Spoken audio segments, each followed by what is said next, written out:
நமஸ்காரம். ஆன்மீக உலா பகுதியில் இன்று நாம் காண இருப்பது கள்ளழகர் திருமாலிருஞ்சோலைன்னு சொல்லக்கூடிய அந்த இடத்தை இன்று பார்க்க போகிறோம். அது ஒரு திவ்ய தேசம். திவ்ய தேசம்னா ஆழ்வார்களால் மங்களாசாசனம் பாடல் பெற்ற தலம். நாங்கள் என்ன பண்ணினோம் அப்படின்னா, மதுரைக்கு போயிட்டு அங்கேருந்து இந்த திருமாலிருஞ்சோலை, முதல்ல திருமாலிருஞ்சோலை கீழே வந்துட்டு, இது மலை அடிவாரத்தில் இருக்குது. இதற்கு மேலே போனோன்னா மலை, அந்த மலையில் நூப்புர கங்கை இருக்குது. நடுவில் பழமுதிர்ச்சோலை முருகன் கோவில் இருக்குது. ஆறுபடை வீடு அப்படின்னு ஏற்கனவே ஒரு பதிவில் பார்த்தோம்.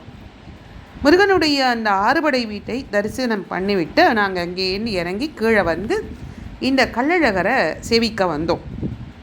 நீங்களும் வாங்கோ, கள்ளழகரை நம்ம இப்போ பார்ப்போம். அவரை பற்றிய வீடியோ இது. இந்த கோவில் சுமார் 2 ஏக்கர் பரப்பளவு இருக்குது. 5 நிலை கோபுரத்தை கொண்டு உள்ளது. இந்த கோவிலில் செவ்வகவேலியில் பெரிய கிரானைட் சுவர்களுடன் சூழப்பட்டுள்ளது. இந்த கோவிலில் மூலவர் சுந்தரபாகு பெருமாள் ஸ்ரீதேவி பூதேவியோட நமக்கு காட்சி தருகிறார். இந்த கோவிலுக்கு பெருமாளை தரிசனம் பண்ணுறதுக்கு முன்னாடி 18ஆம் படி கருப்பு சுவாமி கோவிலுக்குள்ளே முன்னாடி இருக்கார். மலையாள மாந்திரிகர்கள் சிலர் இந்த பெருமாளின் சக்தியை குறைத்து அவர்களோட ஊருக்கு எடுத்துகிட்டு போகிறதுக்கு முயன்றனராம். 18 பேர் ஒவ்வொருவராக பெருமாளை செவிக்க அழகரோட அழகில் மயங்கி போய் 18 படிகளிலும் 18 காவலாளிகளாக அங்கேயே அமர்ந்து விட்டனர். இவர்கள் அனைவருக்கும் தலைவராக கருப்பண்ண சுவாமி என்பவர் வருகிறார். இவரும் பெருமாளுடைய அழகில் மயங்கி போகிறார். பெருமாளை செவித்து தலைமை காவலனாக அங்கேயே அமர்ந்து விடுகிறார். இன்றும் இவர்தான் இந்த கோவிலை காவல் காத்து வருகிறார். திருமாலிருஞ்சோலை கோவிலின் உள்ளே சென்று பெருமாளை தரிசனம் பண்ணோம். மூலவர் பேர் ஸ்ரீ பரமசுவாமி. பஞ்ச ஆயுதங்களோட ஸ்ரீதேவி பூதேவி சூழ பிரயோக சக்கரத்தினோடு கிழக்கு நோக்கி நமக்கு காட்சி தருகிறார். உற்சவர் சுந்தரராஜ பெருமாள், கள்ளழகர், மாலிருஞ்சோலை நம்பி, சுந்தரபாகு, சோலைமலை அரசு என பல பெயர்கள் இவருக்கு உண்டு. அந்த உற்சவமூர்த்திக்கு பல பெயர்கள் உண்டு. இந்த பெருமாள், இந்த உற்சவ பெருமாள் அபரஞ்சியாள், அதாவது சுத்த தங்கத்தால் ஆனவர். இங்கே உற்சவரும் பஞ்ச ஆயுதங்கள் தாங்கி நமக்கு காட்சி தருகிறார். தாயார் சுந்தரவள்ளி தாயார், தனி கோயில் நாச்சியார். கோவில் விமானம் சோமசுந்தர விமானம், ரொம்ப குளுமையாக இருக்கும். சந்தன மரம் தான் இங்கே ஸ்தல விருட்சம். திருமாலிருஞ்சோலையில் பல சுனைகள், அரிய மூலிகைகள் காணப்படுகின்றன. இந்த மலையில் 1000 தலையுடைய ஆதிசேஷன் வாழ்ந்து வருவதாக கூறப்படுகிறது.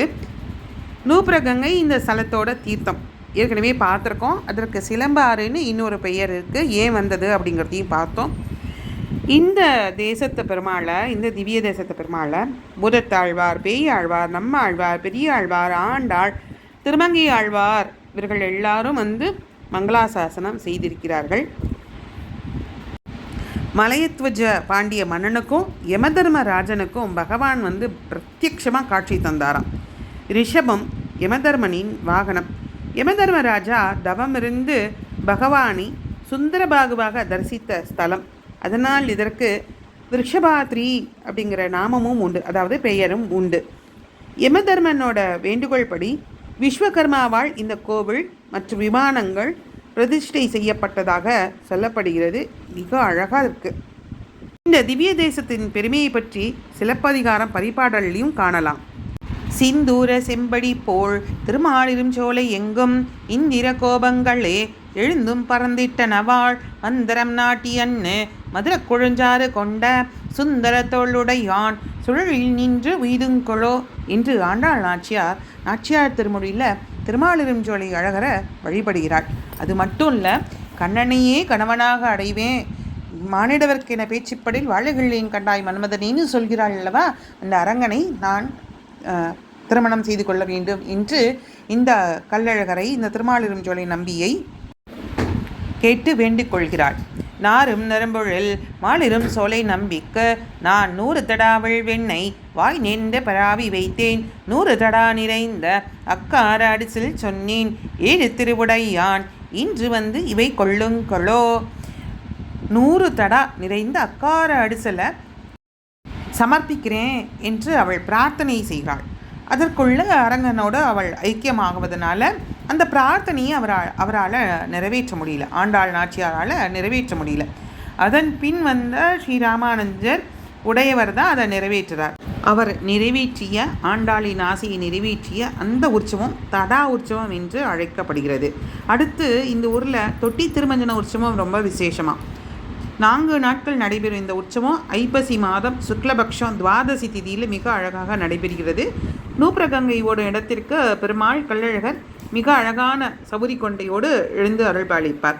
அங்கு குகை போன்ற ஒரு இடத்தில் நூப்ரகங்கையின் தீர்த்தம் பட்டு உற்சவ பெருமாளின் மேலே விழும். வேகமாக அப்படி விழும்போது பெருமாளை பார்ப்பது கண்கொள்ளா காட்சியாக இருக்கும். அவரது திருவடியின் கீழ் அமர்ந்து கொண்டால் இந்த தீர்த்தம் பெருமாளுடைய திருவடியில் பட்டு நம்ம தலையிலையும் விழும்.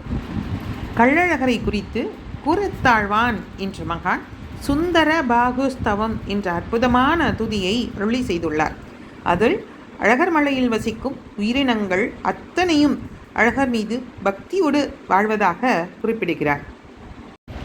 இந்த கள்ளழகர் தான் உலக பிரசித்தி பெற்ற மதுரை சித்திரை திருவிழா போது வைகை ஆற்றில் இறங்குறார். இதனால் இறங்குறார் அப்படின்னா, அலங்கார பிரியரான கள்ளழகரை ஒளிமயமான அவருடைய திருமேனியை தியானத்தபடி சிதபா என்கிற ரிஷி, அந்த ரிஷி ஆழ்ந்த தவம் செய்து கொண்டிருக்கிறார். அந்த சமயம் மதுரை திருவிழா முனிவர் ஸ்ரீவில்லிபுத்தூர்லேருந்து கொண்டு இந்த முனிவர் அவர் வருவதை கவனிக்கலாம். அணிந்து கள்ளழகர் வைகை ஆற்றில் கோபம் அதிகம் வருமா, இவரை நம்மளை கவனிக்கலையே அப்படிங்கிற கோபம் உடனே சாபம் கொடுத்துட்றார். தவளையாக போகும்படி சாபம் கொடுத்துறார், மண்டூக அப்படின்னு.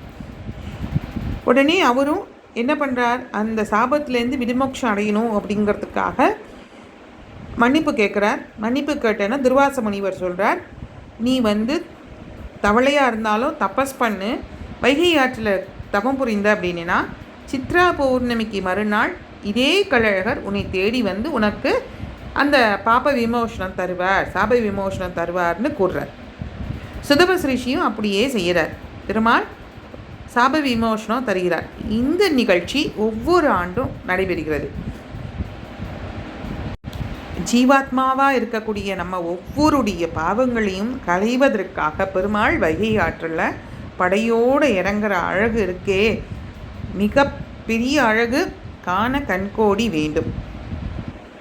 திருமால் இருஞ்சோலை மலையே, திருப்பார் கடலே, திருமால் வைகுந்தமே, தன் திருவேங்கடமே, எனது உடலே, அருமா மாயத்து, எனது உயிரே, மனமே, வாக்கே, கருமமே.